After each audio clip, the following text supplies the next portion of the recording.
সম্মানিত দর্শক এবং শ্রোতাবৃন্দ, আমি ডক্টর আবুল কাশেম মোহাম্মদ মাহবুবুল্লাহ যশোরী বাংলাদেশি সেবা পার্টির পক্ষ থেকে আপনাদের সকলকে জানাই আসসালামু আলাইকুম রহমতুল্লাহ।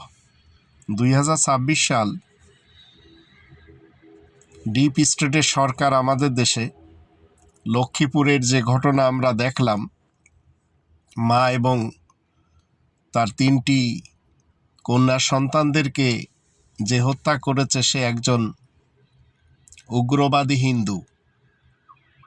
আর আমাদের দেশ যারা পরিচালনা করে চলেছে তারা সবাই লোভী মুসলমান, যার ফলে গণতন্ত্রে সুষ্ঠু বিচার কখনো হয় না।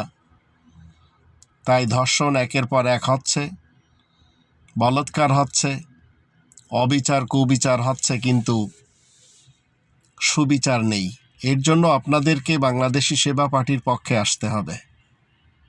তাহলে বাই দি নেম অফ আল্লাহ এই ধরনের ঘটনা কোশ্চেনকালেও ঘটবে না।